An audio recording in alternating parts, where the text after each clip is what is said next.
ondel-ondel itu, ondel-ondel salah satu kesenian Betawi yang kehadirannya jauh sebelum agama Islam menjadi dominan di tanah Betawi. Kenapa saya bilang begitu? Karena kesenian ini pada masa itu sebelum Islam sudah dimanfaatkan pada upacara baritan atau bebarit atau sedekah bumi. Sedekah bumi ini tujuannya untuk berterima kasih para petani di daerah agraris karena sudah berhasil panen, maka mereka melakukan upacara sedekah bumi yang ditujukan kepada Dewi Sri saat itu. Jadi kita tahu kalau kita berbicara soal Dewi Sri, maka dia adalah kepercayaan Hindu atau Buddha gitu ya. Jadi di abad ke 11, 10, 11, 12, 13 itu ondel-ondel sudah digunakan oleh masyarakat Betawi sebagai salah satu media yang melengkapi upacara sedekah bumi atau baritan pada saat itu.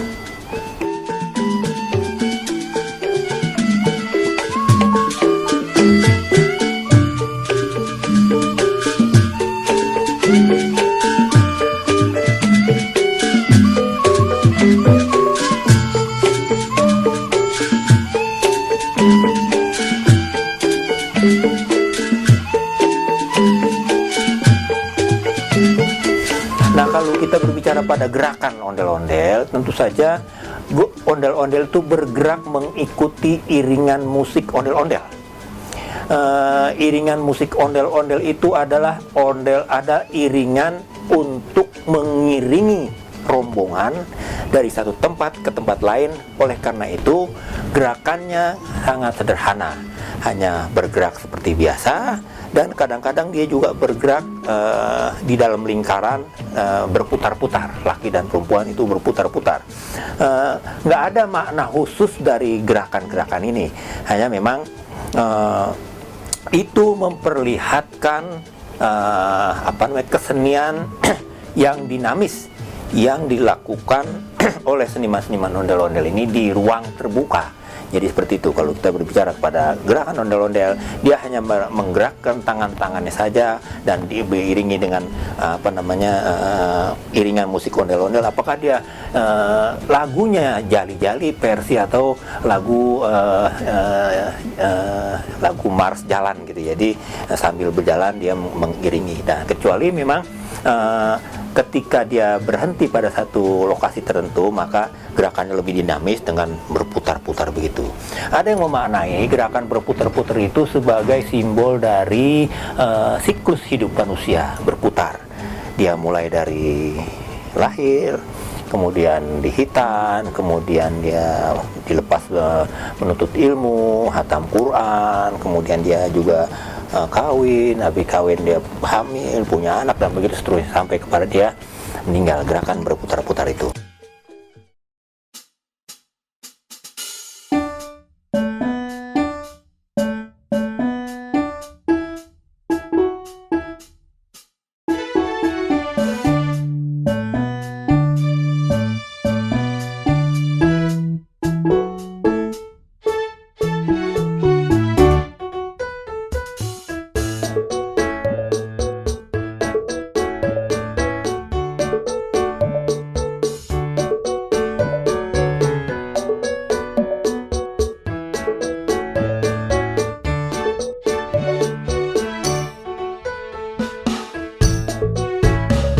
Terbentuknya sanggar ini awalnya tahun 90. Terus itu ya biasa masih main di tingkat kampung aja waktu itu. Nah, tahun 97 tahun 95 baru saya kasih nama bukan sanggar tadinya, sekedar grup ondel-ondel Hutan Panjang. Kenapa dikasih nama grup ondel-ondel Hutan Panjang? Karena emang adanya di Hutan Panjang. Nah, tahun 97 saya diambil di Dinas Kebudayaan, termasuk Lembaga Kebudayaan Betawi. sampai sekarang. Ngikut-ngikut terus banyak ngikut-ngikut lomba ya, umpamanya kayak lomba festival ondel-ondel. Pertama kali saya ngikut festival ondel-ondel itu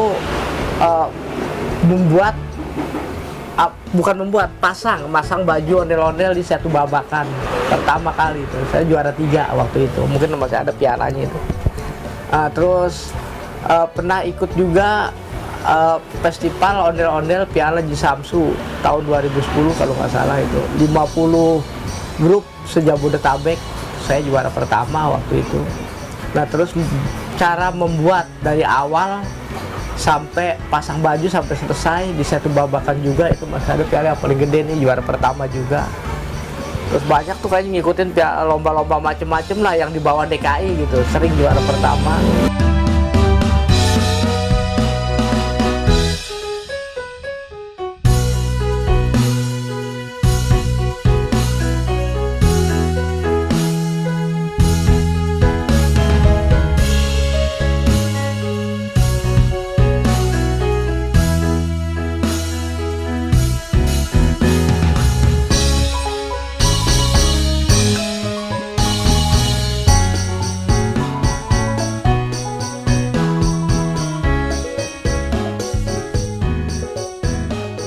Karena ondel-ondel itu udah dipakai masuk ke tempat hiburan, dipakai di pariwisata.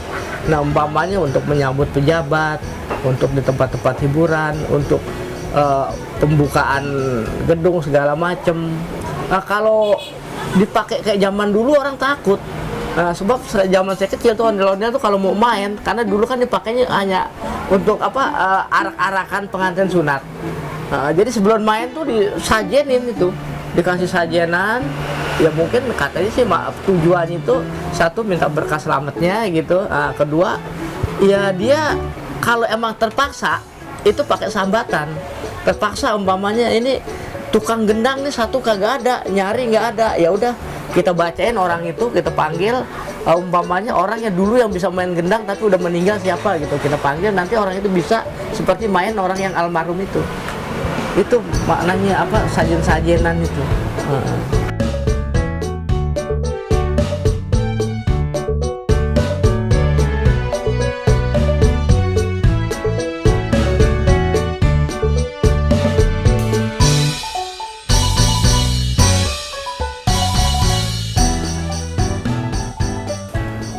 Dari zaman dulu sampai sekarang, rasanya ondel-ondel itu secara bentuk nggak berubah. Dia tetap ukurannya besar, 3 meter, 2 meter setengah itu, dan dengan muka yang perempuan dikasih kedok warna cat putih, kemudian yang laki-laki bisa 2 pilihan, bisa hitam, bisa merah. Yang putih, ondel-ondel ini ada sepasang, dia itu mensimbolkan keseimbangan. Jadi kalau ondel-ondel cuma laki atau ondel-ondel cuma perempuan, berarti kehidupan akan rubuh, akan payah gitu. Jadi dia harus sepasang. Sepasang ini menandakan atas bawah, siang malam, laki perempuan, yang maha kuasa, yang manusia, yang biasa gitu. Jadi simbol-simbol sepasang ini yang mengartikan keseimbangan. Jadi alam itu harus seimbang, harus seiring. Nah jadi dari dulu sampai sekarang bentuk ondel-ondel nggak berubah, tetap mukanya. Kecuali memang di awal abad 21 ini ada sementara kalangan yang menginginkan bahwa bentuk muka ondel-ondel, terutama yang ondel-ondel laki-laki, kalau dulu kan ada caling, mata melotot, kemudian kumis, kemudian pokoknya serem gitu. Nah mereka menginginkan buatlah topeng ondel-ondel itu, kedok ondel-ondel itu, terutama yang laki itu lebih kalem, lebih soft, lebih, jadi udah tampilan muka wajah ondel-ondel yang laki-laki itu udah ondel-ondel kayak ondel-ondel muka Indo begitu. Jadi nggak ada perubahan yang sangat berpengaruh dalam bentuk ondel-ondel dari zaman dulu sampai sekarang.